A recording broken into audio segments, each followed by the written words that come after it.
That pump is not working anymore, and we got to move this thing today. So it's so warm in here. This is so heavy. Okay, that was some good filming right there. Anyway, this is what I got to replace it with. I kind of hope it fits. But yeah, I got some room in there, so it should go.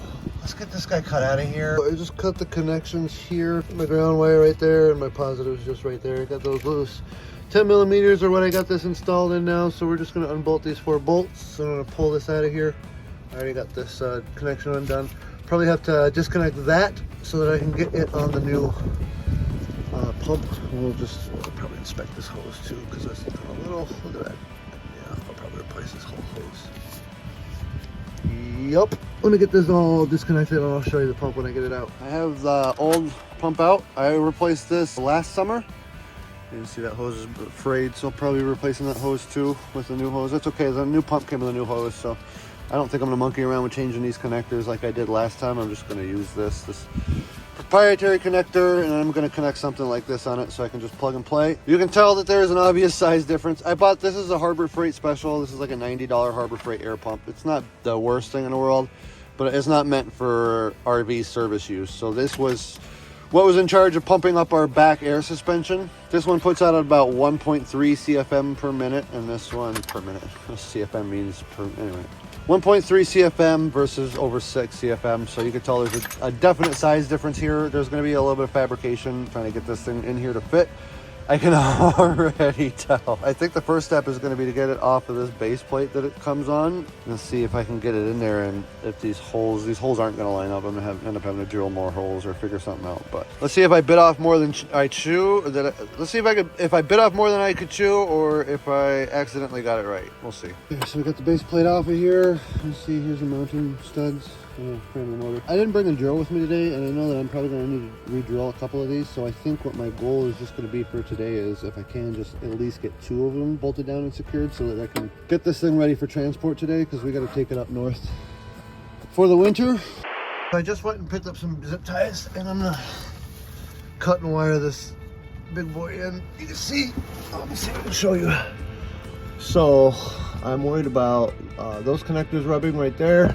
And then you can see the head of the solenoid is touching the case right there, and that's a metal case. And this thing is only in here with 1 bolt. It's very loose, so we're gonna take some zip ties and we're gonna see if I can't strap it down to this frame nice and tight so it's not just vibrating the shit out of this thing. I don't know if this thing is gonna work in here as is. I'm gonna need to do a lot more fabrication. What I'll probably end up doing when we get where we're going is taking all this back apart and pulling it out, and then getting it so that I can take that plate that this thing came on and bolt the plate in here, and then bolt this thing to the plate so it's actually in here more even and it's not just like all cattywampus. But for right now, I think I can get it to work for what our needs are. So I'm gonna go ahead and get this wired in here. We're gonna start figuring out what it's gonna take to get this thing running.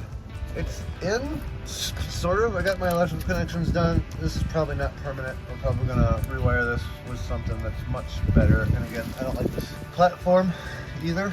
Obviously, this is like hanging off here. It's not the way it's not really meant to be, but not really anything I can do about it today, because again, it's got to move today, and well, it is what it is. So I'll have plenty of time next spring to get under here and install it right. I'm gonna take these zip ties right here. I'm gonna swing them over the top here. I'm gonna strap this down as good as I can. I'm gonna cut and modify the hose that came with it and steal the adapter that was on the old air compressor so I can hook all of this up. And then we're gonna test fire it and see if I can get it to work without shorting out or doing anything funny. All right.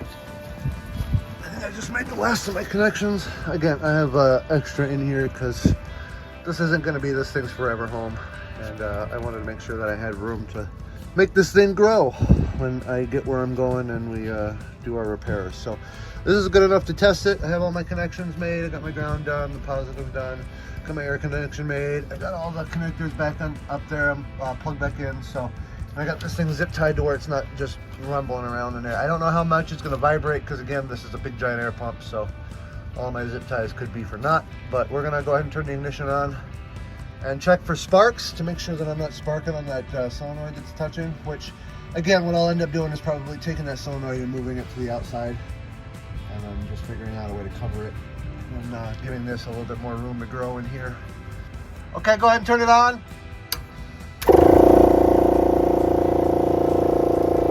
Not vibrating too bad. All right, it's running. It's so much quieter than that old pump was. I can barely hear it running. That's awesome. That's actually really good news. I didn't see any sparks. We're gonna let it cycle once and see how long it takes, because again, this thing puts out way more air than the old pump. And we're just gonna make sure that no shorts, nothing's gonna, nothing's shifting in there, and we're gonna get to our destination without any problems, because we don't want anything to happen on this, with this while we're on the road. That'd be really bad.